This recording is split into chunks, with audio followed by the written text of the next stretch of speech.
नमस्कार, मी धनश्रीच्या स्वयंपाकघरात म्हणजे धनश्री किचनमध्ये तुमच्या सर्वांचं खूप खूप खूप स्वागत आहे। आज आपण आहे ना चिकन बिर्याणी बनवणार आहोत। तर त्यासाठी आधी इथे आपण आहे ना चिकनला मॅरिनेशन करून घेऊया। तर इथे अर्धा किलो चिकन घेतलंय, स्वच्छ धुवून घेतले मी ते 2-3 पाण्यामध्ये। आता इथे आपण आहे ना पेस्ट तयार करून घेऊया। इथे मी 2 टोमॅटो घेतले, 3 हिरव्या मिरच्या घेतल्यात, आल्याचा तुकडा घेतलाय आणि लसणाच्या पाकळ्या घेतल्यात। तर आधी हे सर्व आपण आहे ना मिक्सरमध्ये बारीक करून घेऊया। मी इथे ना थोडी तयारी करून ठेवलेली होती, तयारी केली आहे म्हणजे मी तुम्हाला दाखवते। इथे कांदा आहे ना मी फ्राय करून घेतलेला होता, तर ह्या तेलामध्येच आपण फोडणी देणार आहोत। एक मोठे कांदे मी 4-5 घेतलेले होते, ते छान फ्राय करून ठेवलेले आहेत। आणि इथे तांदूळ आहे ना बासमती घेतलाय आणि तो अर्धा तास झालाय भिजत घातलेला होता। आपण आधी धुतलाय मी तो 2-3 पाण्यात आणि भिजत घातलाय, तो अर्धा तास झालाय त्याला। तर आधी आपण हे मिक्सरला वाटून घेऊया। ह्याच्यात सर्वात प्रथम आपण आहे ना दही टाकून घेऊया। पाव किलो दही आहे, हे मी सगळं नाही टाकणार आहे।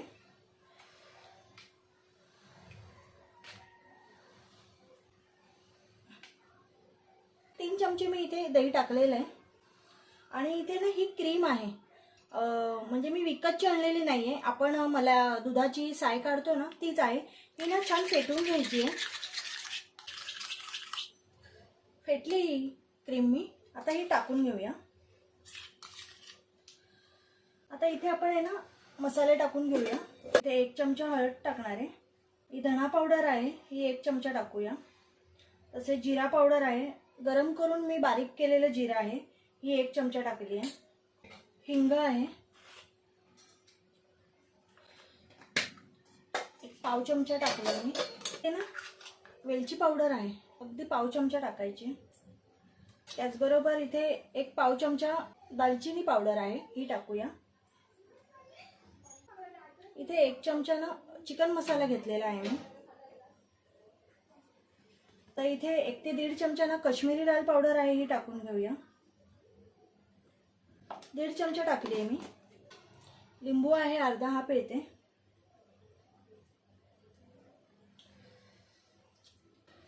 तसेच थोडीशी कोथिंबीर टाकायची आहे।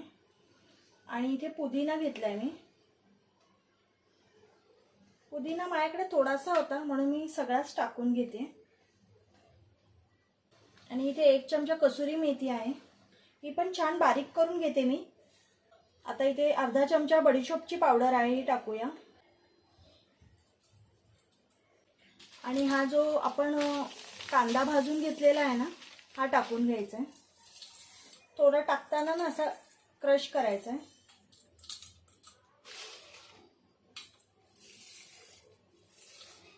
यातला थोडा मी ठेवते। हे जे आपण आलं लसूण आणि टोमॅटोची पेस्ट केली आहे ना, आणि मी 2 मिरच्या घेतलेल्या 2-3, तर ती पण पेस्ट आपण टाकून घेऊया।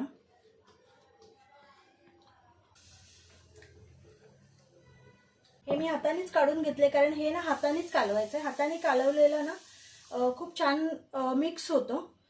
चमच्याने वगैरे कालवत नका बसू, हातानेच सरळ कालवायचं आहे। पूर्ण सगळ्या चिकनला ना हे लागला पाहिजे मसाला। तसं इथे आता चवीनुसार मीठ टाकून घ्यायचंय। मी इथे मीठ आहे ना थोडं कमी टाकलंय, कारण आपण जेव्हा नंतर शिजवू ना तेव्हा आपण थोडं टाकायचंय, कारण आपण तांदूळ पण मिक्स करणार आहोत। इथे ना आपलं छान इथे मॅरिनेशन झालेलं आहे। हे मॅरिनेशन आहे ना 2 तास तरी ठेवायचंय, तरच हा मसाल्याची चव त्या चिकनमध्ये उतरते। जर तुमच्याकडे वेळ असेल तर तुम्ही 4-5 तास ठेवली तरी चालेल, किंवा मग रात्री मॅरिनेशन करून ठेवलं ना तरी खूप छान ते मुरतं। ते इथे आपण कमीत कमी मी इथे 2 तास तरी ठेवून घेणार आहे। इथे ना आपण चिकन मॅरिनेशन करून 2 तास झालेले आहे। आता आपण बिर्याणी करायला घेऊया। इथे मी कांदा तळलेलं तेल आहे ना तेच मी वापरणार आहे।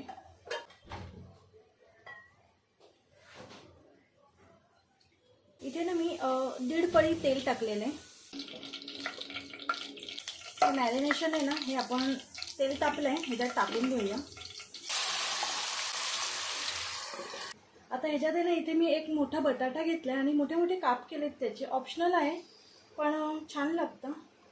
इथे मी थोडं मीठ टाकून घेते, कारण आपण मगाशी मीठ कमी टाकलेलं. तांदूळ पण टाकणार आहोत, त्यामुळे मीठ टाकून घ्यायचं इथे थोडं. मी वेगळा भात शिजवणार नाही आहे, डायरेक्ट ह्याच्यातच तांदूळ टाकणार आहे. इथे पाण्याचा वापर शक्यतो करू नका, पण जर खाली लागत वगैरे, आता ह्या नॉनस्टिक पॅन आहे तर इथे माझं लागत नाही, मी नेहमी करते. जर तुमचं इथे चिकन लागत असेल ना तर थोडंसं अगदी अर्ध्या वाटीला पण कमी पाणी टाका. पाण्याचा शक्यतो वापर आहे ना कमी करा. विदाऊट पाणी खूप छान होते बिर्याणी. तर आता हे आपण एक अर्ध शिजवून घेऊया चिकन. इथे ना 5 मिनटं झाले. झाकण ठेवलं ना की चिकनला आपोआप पाणी सुटतं, त्यामुळे पाणी टाकायची काही गरजच नाही. हे आपण हलवून घेऊया. बिर्याणी आहे ना विदाऊट पाण्यातच करायची, खूप छान होते चवीला. किती सुंदर रंग आला आहे बघा. त्याच्यात आपण आहे ना आत्ता पाणी काढून घेतलं आहे तांदळातलं. आपण हा तांदूळ टाकून घेऊया. अर्धा किलो चिकनला मी अर्धा किलो तांदूळ घेतला आहे.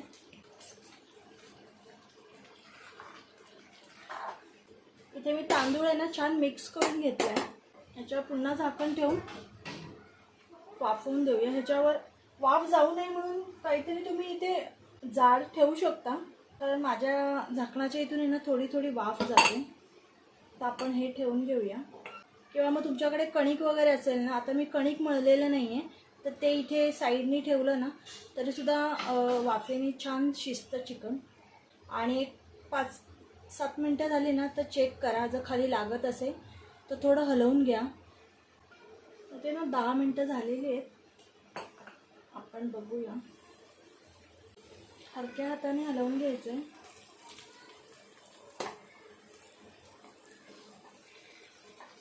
राईस वगैरे लागलेला नाही आहे.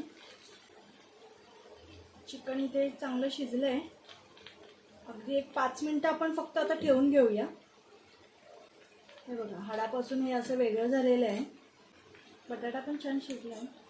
छान आहे, पण असा ठोसर आहे बटाटा, अगदी असा गीर नाही झाला आहे. इथे आता मी ना हा गॅस बंद करते, कारण हा मोठा गॅस आहे. आपण ह्याच्यात आहे ना पाणी अजिबात टाकलं नाही आहे, तर खाली लागायची शक्यता आहे. आपण इथे ना तवा ठेवून घेऊया आणि मग ठेवूया. आणि इथे मी मीडियम गॅस आहे ना, एकदम बारीक आहे, ह्याच्यावर ठेवून घेतलं आहे. पुन्हा एक 5 ते 7 मिनटासाठी ठेवून घेऊया आपण, म्हणजे चिकन आपलं छान शिजेल. इथे मी अजून 5 ते 7 मिनटं ठेवून घेतलेलं होतं. टोटल आपण हे ना 20 ते 22 मिनटं ठेवून घेतलेलं आहे.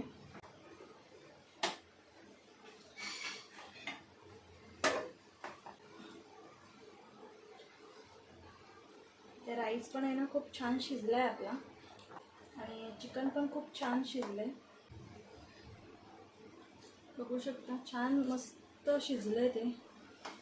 आणि चिकन आहे ना बिर्याणीला मी तरी कधी बोनलेस नाही वापरत, हाडाचं वापरायचं, छान लागतं. इथे वरून मी थोडी कोथिंबीर टाकते. आपण इथे कांदा ठेवलेला आहे ना, तो सुद्धा मी थोडा टाकून घेते. अशा प्रकारे ना इथे आपली बिर्याणी झालेली आहे. तर नक्की करून बघा, खूप छान होते, पटकन होते एकत्र आपण केल्यामुळे. अगदी भात वेगळा शिजवून घ्यायची गरज नाही. ही पण खूप छान आणि सुटसुटीत होते. बघू शकता तुम्ही, असं गिजगा असं काही झालेलं नाही आहे. बघू शकता एकदम असा भात आहे ना, एकदम असा सुटसुटीत झालेला आहे. थोडा हा मसाला आहे त्याच्यामध्ये. नक्की ट्राय करा. प्लेटिंग करूया आपण. बघू शकता इथे ना आपली बिर्याणी रेडी आहे. पीस पण तुम्ही बघू शकता, खूप छान असे शिजतात. अगदी हाड आणि हे मांस वेगळं झालेलं आहे. खूप छान शिजलं आहे मस्तपैकी. आणि ह्याच्यातला मेन बटाटा आहे ना, खूप छान लागतो, अप्रतिम लागतो. तर नक्की ट्राय करा. आणि गिजगा वगैरे असं काही होत नाही. खूप अशी मोकळी सुटसुटीत होते. परत अशी खूप अशी पातळ अशी होत नाही. छान होते मस्त. तर नक्की ट्राय करा. व्हिडिओ आवडला असेल तर नक्की लाईक, शेअर आणि सबस्क्राईब करा. आणि तुम्ही कुठून माझे व्हिडिओ बघत आहात तेही मला कळवा. बाय.